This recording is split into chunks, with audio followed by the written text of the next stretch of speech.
आज के इस छोटे से वीडियो में हम लोग ओवर स्ट्राइडिंग की एक छोटी सी प्रॉब्लम को ठीक करने की कोशिश करेंगे। सबसे पहले ओवर स्ट्राइडिंग का मतलब होता है कि आपको दौड़ते टाइम जितने लंबे कदम लेने चाहिए आप उससे ज्यादा लंबे कदम ले रहे हो, वो भी जबरदस्ती। ओवर स्ट्राइडिंग करने से आपकी स्ट्राइड की फ्रीक्वेंसी कम हो जाती है, मतलब आप जल्दी जल्दी स्टेप्स नहीं ले पाओगे और साथ में इंजरी के चांसेस भी बढ़ जाते हैं। तो अब पता कैसे चलेगा कि आप ओवर स्ट्राइड कर रहे हो? ये जानने के लिए आपको अपने दौड़ते हुए वीडियो रिकॉर्ड करनी है और जो वीडियो आप रिकॉर्ड करोगे ये साइड एंगल से होनी चाहिए। फिर आपको उस वीडियो को फ्रेम बाय फ्रेम देखना है। जब आपका पैर जमीन पे टच हो रहा है, मतलब जैसे ही आपका पैर जमीन पे टच होता है उस टाइम पे अगर आपका पैर आपके हिप के आगे है तो इसका मतलब है कि आप ओवर स्ट्राइड कर रहे हो। लेकिन वहीं पे आपका पैर आपके हिप के जस्ट नीचे टच हो रहा है तो इसका मतलब है कि आप ओवर स्ट्राइड नहीं कर रहे हो। तो अब अगर आप ओवर स्ट्राइड कर रहे हो तो इसे ठीक कैसे कर सकते हैं? इसके लिए आप कुछ ड्रिल्स कर सकते हो। मेरी 3 फेवरेट ड्रिल्स हैं इस चीज के लिए। पहली है ए स्किप, दूसरी है स्विचिंग ड्रिल और थर्ड है हाई नीज। जब भी हम ए स्किप करेंगे तब हमें कोशिश करना है कि हम हमारे पैर को हमारे हिप के जस्ट नीचे रखें।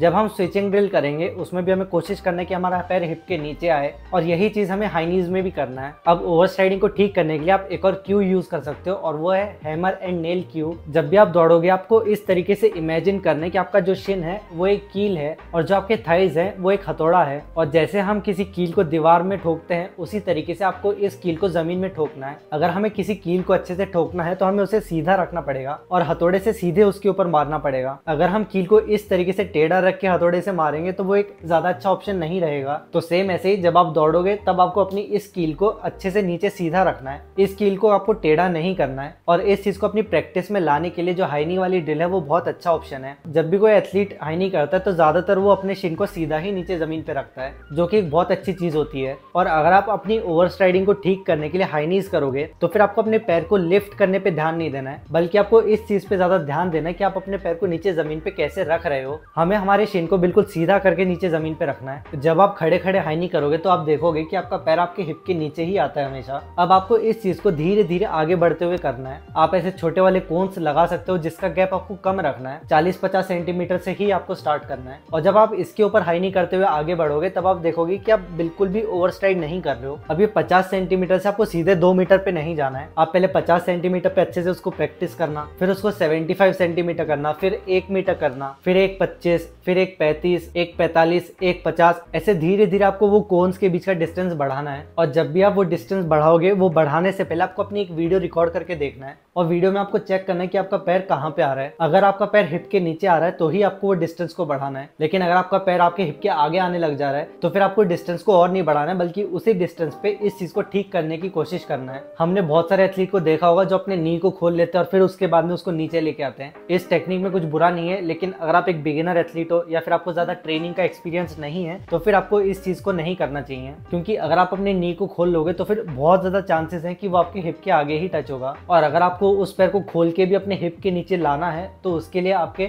हैमस्ट्रिंग में बहुत अच्छी स्ट्रेंथ होनी चाहिए। अगर आपकी हैमस्ट्रिंग उतनी ज्यादा स्ट्रांग नहीं है तो फिर आप अपने पैर को खोल के जल्दी से उसे अपने हिप के नीचे नहीं ला पाओगे। इसलिए आपको कोशिश करना चाहिए कि आप अपने नीज को ना खोलो बल्कि उसे सीधे अपने हिप के नीचे रखो। ये पेरिस ओलंपिक में 100 मीटर फाइनल को अगर हम लोग सामने से देखेंगे तो हम लोग देख सकते हैं कि सारे एथलीट देखने में ऐसे लग रहे हैं कि वो हाई नी कर रहे हैं, मतलब किसी को भी इस एंगल से देख के नहीं लग रहा कि वो अपने पैर को खोल रहे होंगे, बल्कि जो हाई नी का मूवमेंट रहता है सेम वैसा ही मूवमेंट है सबका। और हाई नी से मेरा मतलब वो पैर को लिफ्ट करने वाला पार्ट नहीं है, बल्कि हाई नी से मेरा मतलब है कि पैर हम लोग कैसे रख रहे हैं। और वैसे भी जो ये ओवर स्ट्राइडिंग की प्रॉब्लम है ये माइंडफुल रहने से ठीक होगी। मतलब जब भी आप कोई ड्रिल करोगे या फिर दौड़ोगे आपको ध्यान देना है इस चीज पे। अगर आप इस चीज पे ध्यान नहीं दोगे, आप फोकस नहीं करोगे तो फिर ये बहुत मुश्किल है ठीक करना। ओवर स्ट्राइडिंग ठीक करने की सिंपल सी ट्रिक ये है कि आपको हाई नीज करना है, वो भी आगे बढ़ते हुए। अब ये पूरे वीडियो में जो भी मैंने आपको आइडियाज शेयर करे, जो भी ड्रिल्स बताई हैं या फिर जो भी आपको मेथड समझाया है, उसको आप जितना प्रैक्टिस करोगे उतना अच्छा है। आपके दिमाग में ये सवाल नहीं आना चाहिए कि इसको कितना करना है, कब करना है, कितनी बार करना है, ऐसा आपको नहीं सोचना है, क्योंकि ये सब जो भी चीजें मैंने आपको बताई है ये आपको एक अच्छी टेक्निक सीखने में मदद कर रही हैं। और जब भी हम कोई चीज सीखना चाहते हैं तब हमें ये नहीं सोचना चाहिए कि इसको कितनी बार करें, बस आप बिना सोचे उसको जितना हो सके उतना प्रैक्टिस करने की कोशिश करो। जब आपने गाड़ी या बाइक चलाना सीखा था